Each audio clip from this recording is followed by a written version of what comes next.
আসসালামু আলাইকুম। যারা স্টুডেন্ট ভিসায় বিদেশে যেতে আগ্রহী তারা কয়েকটা ব্যাপারে অবশ্যই খেয়াল রাখবেন।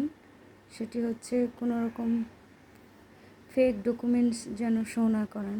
যদি ধরা পড়ে তাহলে কিন্তু আপনার ভিসা ক্যান্সেল হয়ে যাবে।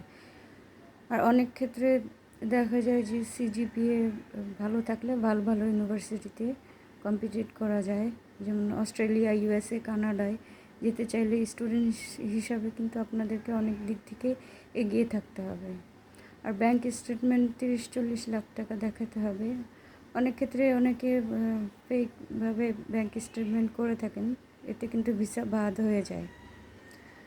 আর অনেকগুলো ব্যাপার আছে যেগুলো হচ্ছে যে অনেকেই চায় যে স্টুডেন্ট ভিসায় কোনো রকমে চলে গেলাম ইউরোপের কোনো একটা কান্ট্রিতে, সেখানে আর স্টুডেন্ট হিসেবে থাকলাম না, তখন ওখানে অন্যভাবে স্টুডেন্ট ছাড়া ন্যাচারালি জীবনযাপন করলাম, কিন্তু ওটা তখন আপনি ইলিগ্যাল হয়ে গেলেন। আমার মতে ইলিগ্যাল হওয়া কোনোভাবেই আপনার জন্য ভালো হবে না এবং আপনার পরিবারের জন্যও ভালো হবে না।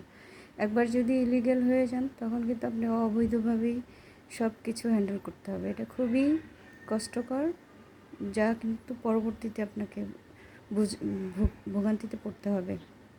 সেই জন্য আমি সাজেস্ট করব যে যে যার যার যার সামর্থ্য অনুযায়ী বিদেশে যান।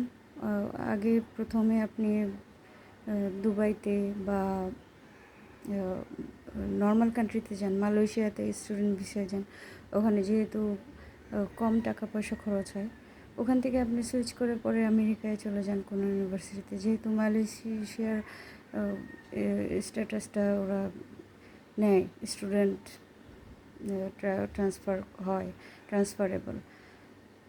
অথবা আপনারা অন্য কোনো সৌদি আরব যান, অন্য দেশে আগে যান, কাতার যান, অন্য যে কোনো দেশে যান যেখানে আপনার কম টাকায় আপনার যতটুকু টাকা আছে সেই পরিমাণ টাকা দিয়ে আপনি বিদেশে যান। ওখান থেকে না হয় লিগ্যাল ওয়েতে অন্য দেশে সুইচ করেন, কিন্তু প্রথমে একটা দেশে ইলিগ্যাল হয়ে গেলে তখন কিন্তু লিগ্যাল হওয়ার কোনো ভালো কোনো সিদ্ধান্ত হবে বলে আমার মনে হয় না। এই ব্যাপারটাই বলার জন্য আপনাদেরকে আজকে সামনে এসেছি। আর একটা বিষয় হলো যে স্টুডেন্টরা অবশ্যই নিজেদের পড়ালেখার প্রতি যত্ন নেবেন। বর্তমানে একটু উদাসীনতা ফিল করছি সারা দেশে। যাই হোক, আপনার গ্রেডিং পয়েন্টটা ভালো থাকলে যে কোনো ইউনিভার্সিটিতে আপনাকে এমনকি আপনার স্টুডেন্ট হিসেবে আপনি ভালো স্কোর করলে আপনি কিন্তু পিএইচডি প্রোগ্রামে যেতে পারবেন, মাস্টার্স প্রোগ্রামে যেতে পারবেন। ওরাই দেখা যাবে স্কলারশিপ দিয়ে আপনাদেরকে নিয়ে যাচ্ছে। এই ব্যাপারে আরও বেশি কিছু জানতে হলে আমাদের কোম্পানির সঙ্গে যোগাযোগ করুন। আমাদের কোম্পানির নাম বিটিআরএস ইমিগ্রেশন অ্যান্ড ওভারসিজ লিমিটেড। সবাই ভালো থাকবেন, সৎ উপদেশ দিবেন এবং সবাইকে উপকার করবেন। সবার জন্য দোয়া করবেন, আমার জন্য, সবার জন্য শুভ কামনা রইল। আল্লাহ হাফিজ।